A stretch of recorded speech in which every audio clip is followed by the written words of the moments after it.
Hello guys welcome to my blog. आज म खुमै जाने सर्टकट वे देखाउँदैछु गाइज। यो चिप्लेटी भनिन्छ। चिप्लेटीबाट यता जाने भराभरी साइड हो। भराभरी साइड नगएर लेफ्ट साइड जानुपर्छ गाइज। स्कुल आयो, स्कुलदेखि चाहिँ यहाँ अन्नपूर्ण निमावि यता धिप्राङ जाने बाटो, यता राइट साइडको बाटो मिर्सा जाने बाटो जानुपर्छ गाइज।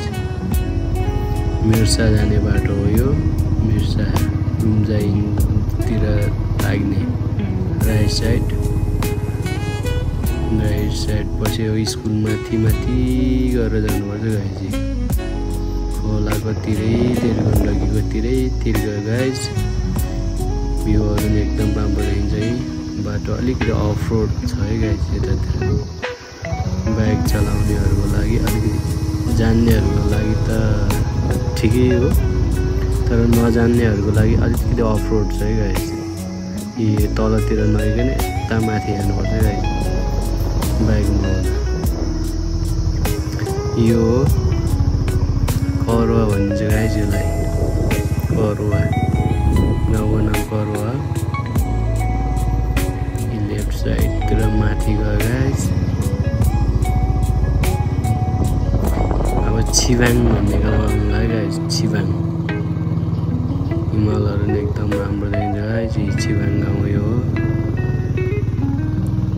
छिबाङको गाउँदेखि माथि गएर यो बाटो यहाँ अलिक कन्फ्युज हुन्छ। यो राइट साइड नगइकन राइट साइड करुवा जाने बाटो हो। यो करुवा जाने बाटो नगइ लेफ्ट साइड लागि बोर्डहरू हुन्छ गाइज। वे टु खुमै भन्ने लेफ्ट साइड मिर्सातिर लाग्ने गाइज। मिर्सा अथवा रुम्जाइनतिर यस्तरी लाग्ने।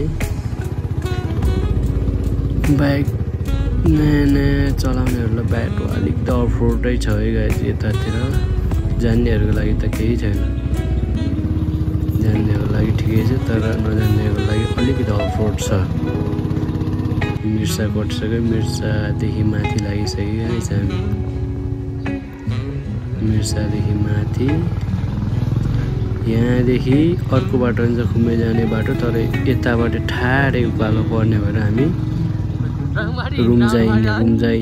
रुम्जासम्मै पुग्छ गाइज। त्यहाँ रुम्जाइन भन्ने होमस्टे छ। होमस्टेमा खाजा खाने ठाउँ छ। फाइनल्ली हामी रुम्जाइनमा आइपुग्यौँ गाइज। रुम्जाइनबाट खाजा खाएर माथि लाग्छ। वेलकम टु माई ब्लग भन्ने हो कि के भन्ने हो। हामी चाहिँ अब खुमै डाँडा चल्दै हो कि अब भिडियो हाल्दै गएको छु होइन। यहाँ चाहिँ हामी अहिले देउराली भन्ने ठाउँ आएका छौँ होइन। हामी चाहिँ यहाँ अर्को बाटो आइयो है। हामी चाहिँ यो बाटो आइयो तातोपानी बस स्टेसनबाट। हामी यसरी घाँचो हुँदै तातोपानी बस स्टेसन गयौँ। यहाँबाट रुम्जाबाट अनि यहाँ मिर्सा हो कि बिर्सा के भन्ने ठाउँ छ। अनि रुम्जाबाट हामीले 8:30 बजी हिँडेको।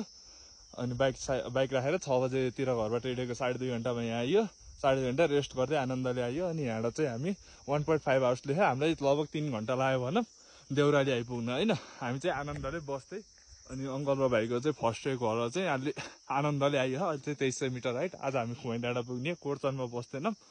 अनि हामी चाहिँ तपाईँहरू चाहिँ आउनु भने चाहिँ यो बाटो चाहिँ बाइक लिएर आउनु भने अलि नजिक पर्छ अरे होइन। यो बाटो चाहिँ आउनु भने तपाईँको सरीपर्खसम्म आउने भयो जिप र बाइक।